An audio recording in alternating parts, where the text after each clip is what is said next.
Today we have some more actual history about the colony of Georgia. This is a follow-up episode to our recent episode that mentioned how John Wesley, the founder of the Methodist Church, came to Georgia in 1736, and he was the minister of Savannah for a couple of years, before he would return to England after wearing out his welcome. The authors of the book we read from in our previous episode did not disclose any of the details about what exactly went wrong for John Wesley in Savannah. So in this episode, we will read this article published in the fall 1980 issue of Georgia Historical Quarterly, titled, John Wesley's Sojourn in Georgia Revisited. This article was written by David T. Morgan. So here are the details about why John Wesley and his ministry failed in Georgia. Although he was past 30 years of age and had studied extensively at Oxford University, John Wesley was still trying to find himself when he decided to serve as a minister in the Georgia wilderness near the end of 1735. Earnest and dedicated but lacking confidence in his own spiritual experience, Wesley could hardly have been expected to accomplish much in America, and he did not. Yet over the years, Wesley's sojourn in Georgia has become the subject of mild controversy, as some historians and even Wesley himself, 40 years after the fact, felt compelled, because of the Methodist leader's later successes, to find some glorious achievement in Wesley's Georgia ministry. The purpose of this piece is to demonstrate by another look at the evidence that the results of Wesley's efforts in Georgia were nearly altogether negative, except insofar as that disappointing wilderness experience gave him an even greater awareness of his spiritual inadequacies, and drove him ever on in the search for spiritual assurance and power. Wesley was already in a spiritual wilderness when he arrived in Georgia, but when he left that colony to return to England, he, though unaware of it, was about to burst into the sunlight, and at last find his spiritual way. As far as the Georgia experience itself was concerned, however, Wesley was groping when he arrived and when he departed. Along with his brother Charles, John Wesley left England in October 1735. On board the same ship, the Simmons, were Benjamin Ingham and Charles de la Motte, also missionaries and friends of the Wesleys, and 26 Moravians with their bishop, David Nitschmann. Impressed with the Christian deportment of the Moravians, especially their calmness during a violent storm, John began to learn German in order to converse with them. Originally, John Wesley intended to go to Georgia as a missionary to the Indians, but when his brother-in-law, Wesley Hall, decided to turn down the officer of minister to Savannah, John was persuaded to take the position until someone else could be found for it. Charles was to be Secretary of Indian Affairs and minister to Frederica. As minister to Savannah, John was to replace the Reverend Samuel Quincy, whom the trustees regarded as quarrelsome and a breeder of trouble. John's salary was set at £50 a year, and was to be paid by the Society for the Propagation of the Gospel. As noted above, at the time he embarked for Georgia, John Wesley was unsure of his own spiritual experience. In a letter dated October 10, 1735, he wrote that his main reason for going to Georgia was to save his own soul. By preaching to the heathen Indians, he somehow hoped to learn the true meaning of the gospel of Christ, and to find the kind of faith that would make him sure of his own salvation. The Wesleys arrived in Georgia on February 2, 1736. One of the first persons with whom John talked in Savannah was August Gottlieb Sprengenberg, a Moravian bishop. Sprengenberg put some pointed questions to Wesley about his relationship with God, and the doubt-ridden young cleric became even more uncertain about his spiritual experience. Nevertheless, the new minister to Savannah assumed his duties, preaching his first sermon there on March 7, 1736. In the beginning he was well received. Within 3 weeks he established morning and evening public prayers, and a weekly communion. Soon he formed a society from among some of his more devout parishioners. The society met several times a week to read and pray, sing psalms together, and listen to Wesley admonish them to work together to improve their spiritual lives. In addition to all this, Wesley went from house to house, urging the inhabitants to be virtuous and religious. The honeymoon of John Wesley with his parishioners at Savannah was of short duration, and at Frederica, Charles had an even shorter one. Both men were ascetic, unbending, formal, and were determined to enforce the forms of the church with a repetition and rigor which soon provoked the struggling settlers of Georgia to bitter resentments. Charles held 4 services a day at Frederica. John held 3 at Savannah, plus the several weekly meetings of his society. The Georgians became hostile, especially at Frederica. General Oglethorpe found it necessary to rebuke Charles for making trouble. The Frederica settlers were a rough lot, and Oglethorpe had difficulty enough managing them without permitting religion to add to his problems. This, coupled with the fact that he had become little more than Oglethorpe's lackey, prompted Charles Wesley to leave Georgia in July, after spending a little more than 5 months there. Although he departed with some rancor in his heart, Charles remained a supporter of the Georgia colony.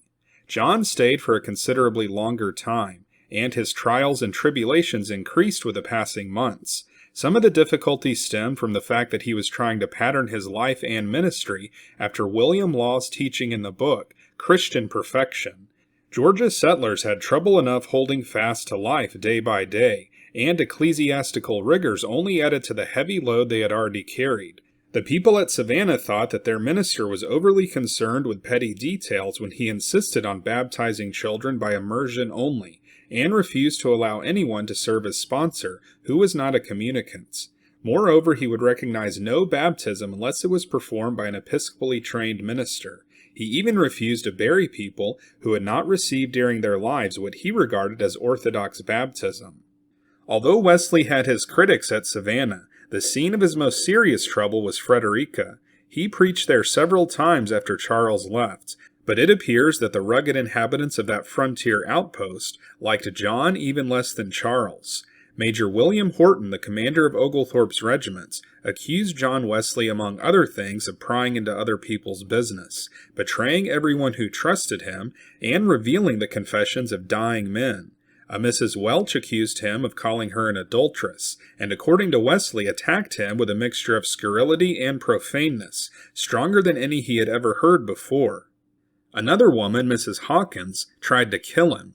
Wesley had to struggle with her to avoid being shot. Failing to kill him with her gun, Mrs. Hawkins attacked the clergyman with a pair of scissors. The constable finally appeared and broke up the life-and-death struggle. On his last visit to Frederica in January 1737, Wesley remained there for 20 days, but, as he probably expected, the mood of the people was still surly. His life was repeatedly threatened. On January 26, he shook the sand of Frederica from his shoes forever. His treatment at Frederica was not Wesley's only cause for lamentation. In the spring of 1737, he reached the conclusion that the rules of the Church of England regarding marriage were being ignored in Georgia. He insisted that the banns be read 3 times in church before a marriage service could be performed. A problem emerged because South Carolina clergymen married Georgia couples without publication of banns or a license. Wesley made a special trip to Charlestown to ask Commissary Alexander Garden to put an end to this irregular practice. The commissary assured the aggravated young clergyman that it would be stopped. Wesley was greatly impressed with Garden, calling him a learned man and a man of excellent spirit. Upon his return to Savannah, Wesley discovered that a member of his congregation, one who had been a devout churchman and possibly even a member of his society, had become a deist. To Wesley, this was the worst of tragedies. Perhaps Wesley's most frustrating experience in Georgia, and the one which ultimately prompted his departure, was his involvement with Sophia Hopkey, the 18-year-old niece by marriage of Thomas Costin, who held the post of keeper of the stores for the trustees. Miss Hopkey was introduced to Wesley as an earnest inquirer after salvation. She was soon in his company at every opportunity. At her request, Wesley began to help Sophie in her study of French. A courtship was promoted by Costin and his wife, and even by Oglethorpe. When Wesley came down with a fever, Sophie watched over him day and night. The Costins had high hopes that the 33-year-old clergyman and Sophie would marry. There ensued an involved courtship, during which Wesley proposed marriage to Sophie, only to be led by her to believe that she never intended to marry. She was apparently toying with the clergyman in order to make him press the suit more ardently. He suspected this, and it caused him much agony. One moment he was sure that Sophie really never intended to marry, and the next he was not sure. On one occasion he asked the Moravians if they thought he should marry her, and on another he cast lots with Charles de la Motte to resolve the question. After more than one attempt to suppress his romantic yearnings, Wesley found himself still in love with Sophie. He had decided, however, that he should not marry before he went among the Indians as a missionary. Even so, he knew that if he continued to see Sophie, his resolutions would not be kept. On March 8, 1737, Sophie suddenly consented to marry a recent arrival to Georgia named William Williamson. This was obviously done to push Wesley into another proposal. He was stunned. Although Sophie gave him an opportunity to object to her marrying Williamson, Wesley refused to be caught in the snare, so Williamson and Sophie were married on March 12th in Perrysburg, South Carolina. It is likely that this marriage caused Wesley to go to Charlestown and make his protest to Commissary Garden. After the marriage, serious friction developed between Wesley and the Williamsons. There were accusations, denials, and counter-accusations. Wesley seemed to have gone out of his way to find some irregularity in Sophie's life. When she became lax in attending religious services, the clergyman tried to convince her of the error of her ways. Sophie became angry. Wesley discussed her case with a Mr. Burnside, one of his parishioners, who said that there would be dire consequences, but the minister was duty-bound to deny Sophie the sacraments. But Wesley was willing to offer Sophie a second chance. He wrote her a letter to point out her misdeeds. He asserted that she was not meeting her religious obligations, and claimed that she had lied to him. He called upon her to confess her sins. She ignored the admonition, and on August 7, 1737, Wesley refused to administer the sacrament to Sophie. Savannah was stunned. This put Wesley and Costin, formerly good friends, at loggerheads. Costin had come to Georgia with the first band of settlers brought over by Oglethorpe. From the beginning he had served as keeper of the stores for the trustees, and by the summer of 1737 he had become chief magistrate as well. Proud and determined, this controversial man would later be removed from all offices for abuse of power, but the charges against him were never proved to the satisfaction of the trustees. He insisted that Wesley make public his reasons for denying Sophie the sacraments. He also pressured Wesley into writing Sophie another letter to explain to her that parishioners were under obligations to notify the minister at least a day in advance of their intention to take communion. Sophie had not done this, but if she would come the following Sunday and reveal that she had truly repented, she could, Wesley assured her, take communion. 2 days before Wesley wrote this letter, Constable Noble Jones had served him with a warrant. William Williamson demanded that the clergyman pay £1,000 in damages for defaming his wife by refusing her the sacrament without cause. When Wesley appeared before magistrates Henry Parker and Thomas Christie, he told them that he was accused of an ecclesiastical offense, and they had no jurisdiction over it. But Parker ordered Wesley to appear at the next court. In spite of Williamson's protest, no bail was set. Parker said that Wesley's word was sufficient. The Costins now decided to boycott the church, and they soon launched a campaign to ruin Wesley. The Savannah court was scheduled to sit on August 22nd, 2 weeks after Wesley's arrest. One of Wesley's most sympathetic biographers, Luke Tyerman, has given the following colorful description of the grand jury. At length the great day of trial in this Lilliputian kingdom came. The grand jury consisted of 44 of the illustrious inhabitants, about a fifth of the adult male population of Savannah. One was a Frenchman ignorant of the English language, one was a Papist, one a professed infidel, 3 were Baptist, 16 or 17 others were dissenters, and of the rest several had personal quarrels against Wesley, and had openly vowed revenge. Costin worked to sway the grand jurors against the clergyman. In his presentation of the case, Costin contended that Wesley had mistreated Mrs. Williamson, and deviated from the principles and regulations of his church. The grand jury, several members of which were hostile towards Wesley, accepted Costin's arguments. 32 of the jurors voted to indict Wesley on 10 counts, but 12 maintained that the minister had done nothing wrong. The 12 refuted the charges of the majority, and asserted that Costin was conspiring to ruin Wesley. Most of the charges against the clergyman concerned his insistence on narrow ecclesiastical practices. He performed burial services only for people who, in his opinion, had been true Christians. He christened children by immersion only, and he administered the sacraments only to those who faithfully observed their religious duties. A Dr. Bundy, probably a member of the grand jury who stood with the minority, defended Wesley against the charges. He declared that Wesley had done no more than the law required him to do.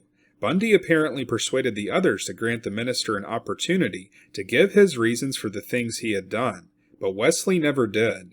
He did, however, appear in court on September 2nd to say that the court could not try him on 9 of the 10 counts because they were ecclesiastical in nature. But the charge that he forced his conversation on Mrs. Williamson after her marriage was a civil offense, and he wanted to be tried for it immediately. The court denied his request, saying that he would have to wait until the next session. But John Wesley never came to trial for any of the charges. For 3 months he sought trial, appearing at no less than 7 different sessions of the court. Always the case was postponed, apparently at the instigation of Coston. Finally, Wesley posted a note in the Great Square, which was the usual procedure for those who wished to make public announcements, that he intended to return to England. Since his case was pending, public notice was given to the constables to arrest Wesley if he tried to leave the colony.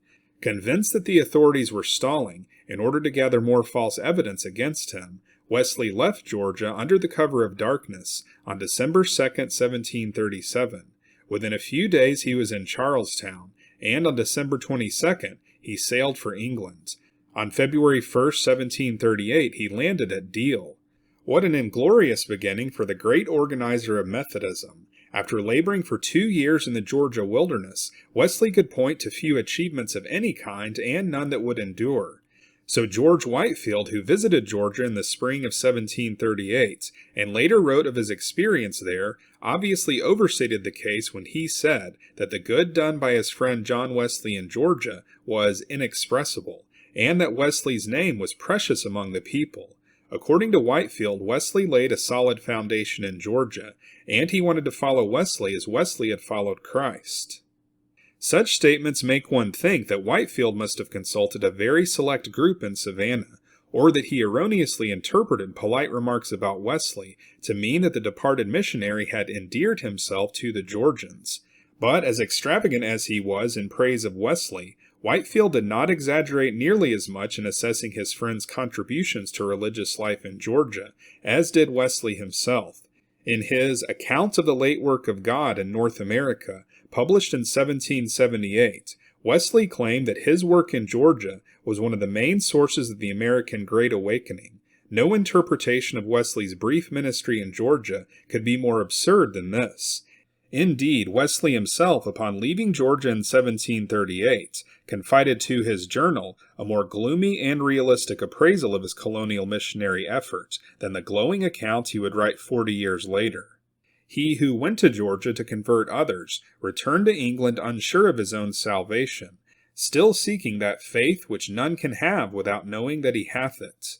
Thus Wesley's immediate perspective on his Georgia ministry was more trustworthy than the one he had after 40 years of being a highly successful evangelist and the leading spirit of the Methodist revival.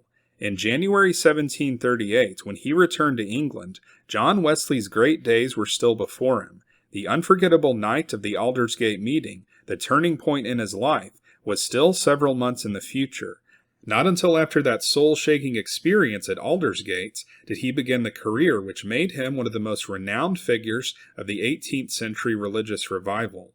Little did he know early in 1738 that he was about to lead England in a mighty religious upheaval, the purpose of which was to promote vital personal piety. America, too, even Georgia, where Wesley had passed through the valley of humiliation and defeat, would soon be powerfully moved. But the leading spirit in that revival, the Great Awakening, was another, George Whitefield. So that's it for this episode about John Wesley's troubled and ultimately failed ministry in Georgia, along with his brother Charles Wesley, who went back to England after just a few months. We will continue to have more episodes about Georgia history on this channel. This episode was a glimpse into the religious life of the first citizens of the colony of Georgia, and in the next episode in this series, we will cover an early war that Georgia colonists had to fight against Spain, who then controlled Florida. So stay tuned to this channel for more actual historical accounts of people like these first settlers of Georgia. This channel is called Unworthy History because we cover actual history that has been cast aside by our modern historians and deemed unworthy to show on history channels on TV. But here on this channel, we keep this worthy history alive by retelling the stories of people who lived challenging lives long ago, people whose shoes we are unworthy to stand in. If you'd like to financially support our mission of covering actual history, then you can join our Patreon page or become a YouTube channel member. As a member, your name will be recognized at the end of each episode, and you will also have access to our special members-only videos. So if you want to see more episodes like this, then be sure to like and subscribe, and we'll see you next time on Unworthy History.